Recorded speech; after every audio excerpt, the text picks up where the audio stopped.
तो बच्चों अब हम लोग इसका प्रश्न अभ्यास का देखेंगे।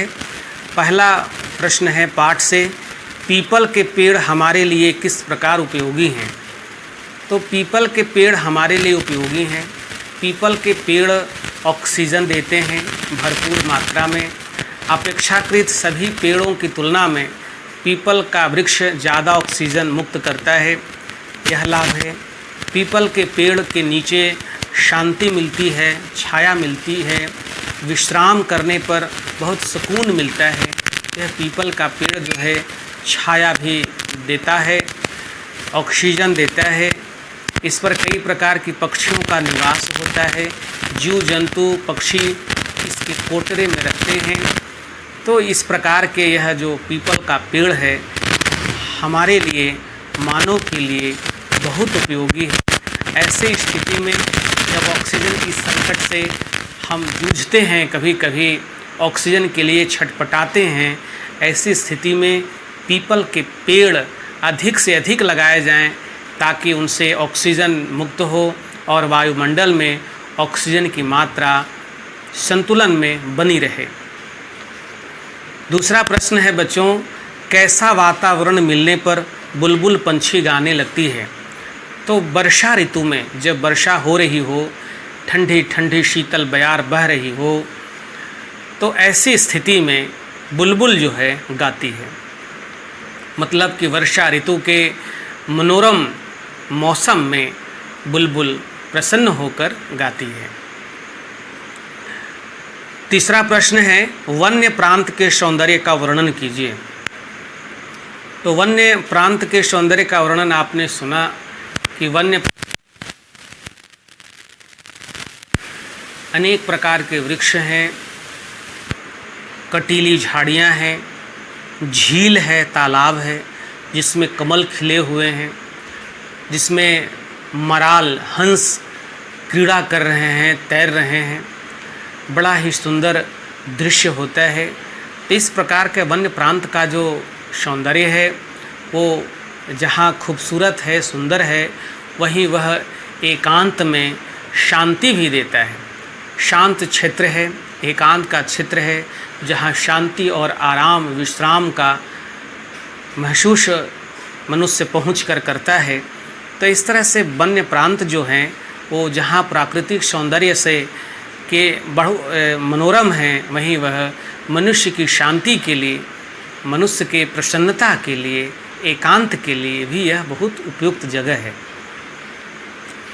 अगला प्रश्न है बच्चों, कविता के जो कुछ पंक्तियां हैं उनके भावार्थ पर यह प्रश्न है। ऊपर विस्तृत नभ नील नील, नीचे वसुधा में नदी झील, जामुन तमाल इमली करील, जल से ऊपर उठता मृणाल, फुनगी पर खिलता कमल लाल। इन पंक्तियों में कवि पीपल के पेड़ के सौंदर्य का वर्णन करता है और कहता है कि पीपल का पेड़ जहाँ पर उगा हुआ है, जहाँ पर खड़ा है, जो युगों युगों से वह अचल है, अटल है, बहुत पुराना पेड़ है, उसके ऊपर जो आकाश है वह नीला नीला आकाश है, उसके नीचे धरती पर नदी बह रही है, बगल में झील भी है और आसपास जामुन के पेड़ हैं, तमाल के पेड़ हैं, इमली का पेड़ है, करील मतलब कंटीली झाड़ियाँ हैं। वहाँ जो झील है उसमें जल के ऊपर जल सतह के ऊपर कमल का जो डंठल है वह ऊपर उठ गया है और उस मृणाल के ऊपर लाल लाल कमल के फूल खिले हुए हैं। डंठल के फुनगी पर कमल के लाल लाल फूल खिले हैं। तो यह जो प्रकृति का सुंदर चित्रण है, कवि इसमें बहुत मुग्ध होकर के वर्णन किया है और यही इसके भाव हैं। अगला कविता की पंक्तियां हैं, है खड़े जहाँ पर शाल बाँस, चौपाए चरते नरम घास, निर्झर सरिता के आस पास, रजनी भर रो रो कर चकोर, कर देता है रे रोज भोर, नाचा करते हैं जहाँ मोर। पीपल के वृक्ष के आसपास का जो मनोरम दृश्य है, इसका वर्णन कवि करता है और कहता है कि जहाँ पर पीपल का वृक्ष खड़ा है वहीं पर शाल के वृक्ष भी, लंबे लंबे शाल के वृक्ष भी खड़े हैं, बांस के पौधे भी हैं, पेड़ हैं। वहाँ आसपास में ही नरम नरम घास है जिससे चौपाया पशु चरते हैं। वहाँ पर बगल में ही निर्झर है, यानी झरना बह रहा है, नदी है। और वहीं पर रात में जो चकवी पक्षी है वह चकवा के लिए वियोग में पुकारती है, रोती रहती है। और इस तरह से भोर हो जाता है और जहाँ पर मोर भी प्रकृति की सुंदरता को महसूस करके नाचते हैं। तो इस तरह से कविता में प्रकृति सौंदर्य का बड़ा ही सुंदर चित्रण हुआ है और मन को प्रसन्न कर देता है। अगला प्रश्न है बच्चों, व्याकरण से है कि पाठ में आए योजक चिन्ह वाले शब्दों को लिखिए। तो इस कविता में बच्चों योजक चिन्ह वाले शब्द हैं। योजक चिन्ह के जो शब्द होते हैं वह या तो समान अर्थ वाले हो, दो शब्दों के बीच योजक चिन्ह लगाया जाता है, या विपरीतार्थक शब्दों के बीच योजक चिन्ह लगाया जाता है, या कोई मुख्य शब्द है वो सार्थक है और उसके साथ कोई निरर्थक शब्द आता है तो वहाँ भी योजक चिन्ह का प्रयोग होता है। तो इस कविता में कई ऐसे शब्द हैं जहाँ पर योजक चिन्ह का प्रयोग हुआ है। शब्द युग्म में योजक का चिन्ह प्रयोग कई स्थलों पर यहाँ मिलता है, जैसे युग युग, नील नील, तिर तिर, बुंद बुंद, कल कल, छल छल, ढल ढल, ढल ढल, डोल डोल, गोल गोल, जब जब, चुन चुन कर, तब तब, लख लख, सुन सुन, आस पास, रो रो कर। तो इस तरह से कई शब्द युग्म, घर घर, कई शब्द युग्म हैं जिसमें योजक चिन्ह का प्रयोग हुआ है। अगला प्रश्न है बच्चों, तो पर्यायवाची शब्द लिखना है। तरु, तरु का पर्यायवाची शब्द क्या होगा? पेड़, वृक्ष, कानन, कानन का पर्यायवाची शब्द क्या होगा? जंगल, वन, विपिन, ये सब होगा। सरिता, सरिता का नदी होगा, नद होगा, निर्झरणी होगा, ये सब नदी के पर्यायवाची शब्द हैं। वसुधा, वसुधा का धरती, धरा, धरनी, ये सब पर्यायवाची शब्द हैं। बयार, बयार का क्या? हवा, वायु, ये सब इसके जो हैं पर्यायवाची शब्द हैं। बच्चों अब आगे गतिविधि के प्रश्न हैं। पीपल के वृक्ष का एक चित्र बनाइए जिस पर विभिन्न प्रकार के पक्षी बैठे हों तथा पूरब दिशा में सूरज निकल रहा हो। तो ऐसा भी एक चित्र बनाना है आपको जो पीपल के वृक्ष का हो, जिस पर पक्षियाँ बैठी हों और पूरब दिशा में सूरज निकल रहा हो।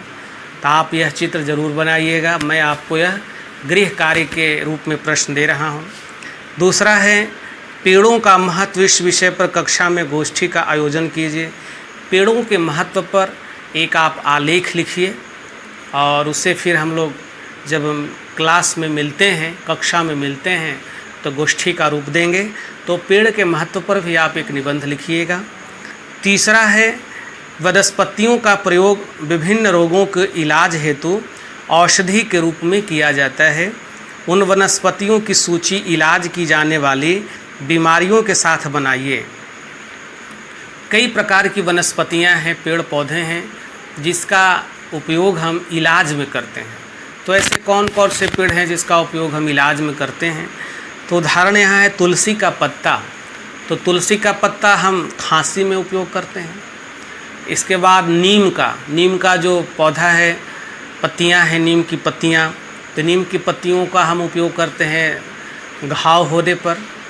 फिर आंवला के फल का उपयोग करते हैं पाचन क्रिया में, विटामिन सी के लिए उसका फल का प्रयोग करते हैं। गिलोय गिलोय का जो तना होता है उसका भी हम लोग काढ़ा बनाकर पीते हैं, उससे शरीर की प्रतिरोधी क्षमता बढ़ती है। तो इस तरह से कई वृक्ष हैं जिनके तना को, जड़ को, पत्तियों का इस्तेमाल हम औषधि के रूप में करते हैं, दवा के रूप में करते हैं।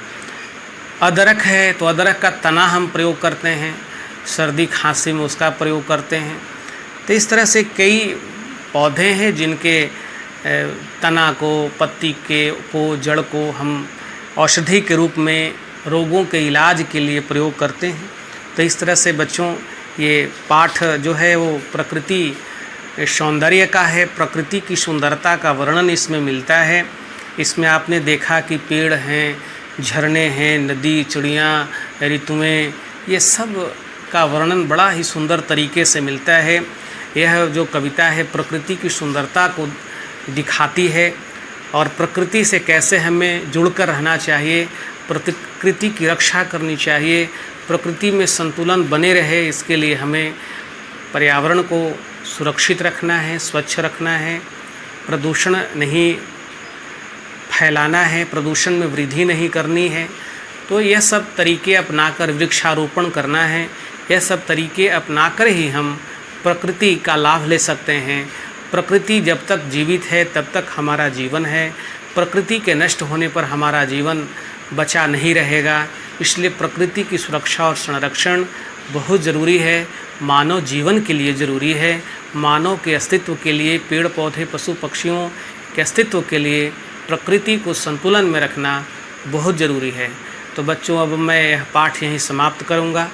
आपका दिन शुभ हो। आप सबों को बहुत बहुत धन्यवाद, बहुत बहुत शुभकामनाएँ।